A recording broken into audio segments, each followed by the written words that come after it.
인플레이션, 정확한 뜻은 모르지만 많이 들어보셨죠? 인플레이션에 대해서 알아야 부동산 가격이 왜 치솟는지, 10년 전과 현재 짜장면 가격이 왜 다른지 이해할 수 있게 됩니다. 인플레이션을 알아야 우리의 돈을 지킬 수가 있게 되는 거죠. 언제나 그렇듯 쉽고 간단하게 알려드리도록 할게요.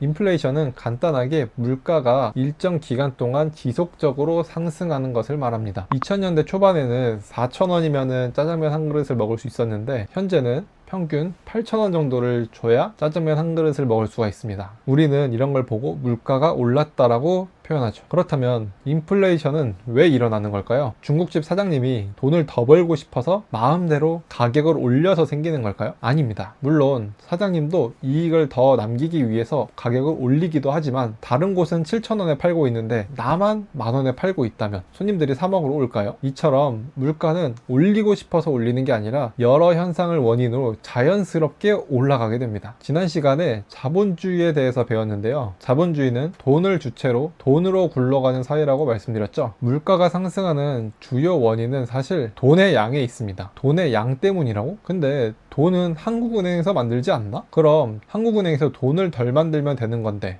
한국은행이 문제네? 라고 생각하실 수도 있어요. 하지만 그렇지만은 않습니다. 한국은행이 돈의 양을 조절하는 건 맞지만 주요 원인은 대출, 금리, 정부의 활동이에요. 막간 상식으로 돈의 양을 조절하는 건 한국은행이고 돈을 만들어내는 건 조폐공사입니다. 이어서 갈게요. 저번 시간에 은행의 지급 준비율은 7%라고 했죠. 이는 7억만 있으면 93억을 만들어서 총 100억을 만들 수 있게 되는 거예요. 사실상 100억 중 93억은 실체가 없는 돈인 거죠. 저한테 100만 원이 있어서 1번부터 13번까지의 은행에 7만원씩 예금을 했다고 가정해 볼게요. 그럼 1번부터 13번의 은행은 각각 93만원씩 대출을 해줄 수 있게 되는 겁니다. 13개의 은행이 93만원씩 만들어냈고 이것을 한 번만 거쳤는데도 나의 100만원은 1209만원으로 불어나게 됩니다. 100명, 1000명이 해본다고 생각을 해보세요. 돈이 기하급수적으로 늘어나겠죠. 이런 현상이 자연스럽게 반복되어서 돈의 양이 엄청나게 많아지는 거죠. 그럼 다들 돈도 많고 좋아지는 거 아니냐? 이렇게 생각하실 수도 있는데요. 예시를 하나 들어볼게요. 우코노미라는 나라에 10명의 사람이 살고 있습니다. 한 사람당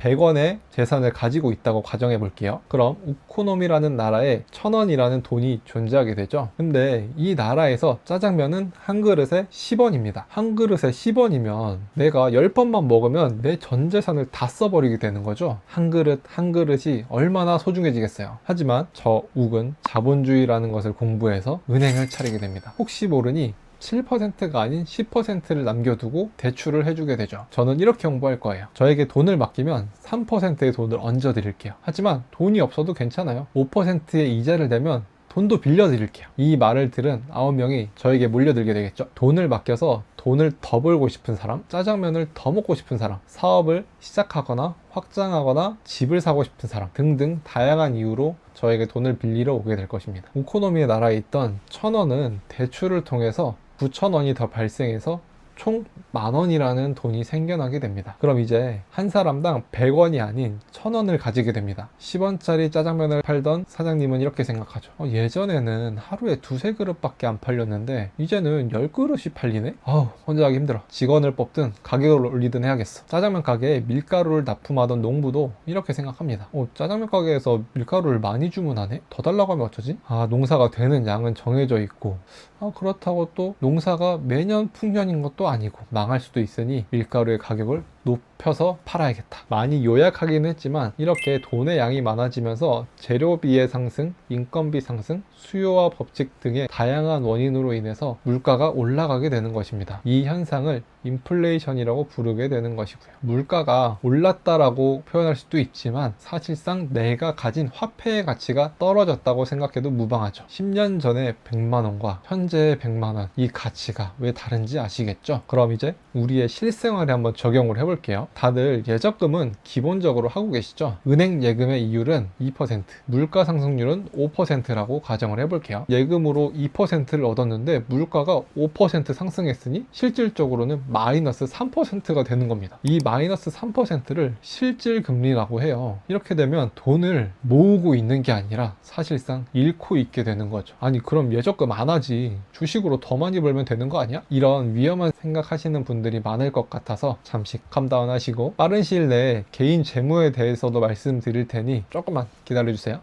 그럼 어떻게 하지? 사람들을 대출을 좀 덜 받게 하면 되는 거 아닌가? 라고 생각하셨다면 최고입니다. 돈의 양을 줄일 수 있는 거는 바로 금리예요. 금리란 쉽게 말하면 예적금을 했었을 때 받는 이자 혹은 대출을 받았을 때 내는 이자라고 생각하시면 돼요. 주는 이자가 많으면 돈을 많이 맡길 것이고 내야 하는 이자가 많으면 돈을 덜 빌리게 되겠죠. 그러면 시중에 돌아다니는 돈이 줄어들게 됩니다. 왜지? 이게 무슨 소리야? 라고 생각하실 수도 있는데 금리에 대해서는 제가 뒤편에 따로 준비해 놨으니 그때 자세하게 말씀드리도록 하겠습니다. 예고편으로 하나 말씀드리면 금리가 높아지게 돼서 내야 할 이자가 많아지면 투자와 소비가 줄어들게 되고 은행에 돈을 맡겨두게 되면 돈을 많이 주니 은행에 들어가는 돈이 많아지게 됩니다. 하지만 이건 한계가 있어요. 금리를 인상해서 물가를 잡은 장점은 있지만 사람들이 소비를 안 하게 되는 거죠. 짜장면 가게로 예를 많이 들었죠. 그럼 짜장면 가게에도 장사가 안 되니까 굳이 직원을 쓸 필요도 없고 밀가루를 많이 주문할 필요도 없게 돼요. 게다가 직원은 일자리를 잃었으니 소비도 안 하게 되는 것이죠. 미국에서 한국에서 금리를 고작 0.25%인데 올려 마라 그냥 동결할까? 왜 이렇게 신중에 신중을 기하는지 아시겠죠? 이처럼 경제는 하나의 원인과 결과로만 이루어져 있지 않고 유기체처럼 굉장히 복잡하게 엮여 있어요. 그래서 더더욱 경제를 공부해야 돼요. 여러 번 영상을 반복해서 돌려보시다 보면은 어느 순간 이거구나 하는 순간이 오게 될 겁니다. 앞으로도 쭉 쉽게 설명해 드릴 테니 구독 버튼 누르시고 계속 봐주세요. 여러분은 이미 앞서가고 있어요. 궁금한 점은 댓글로 적어주세요. 다음 영상에서 뵙겠습니다.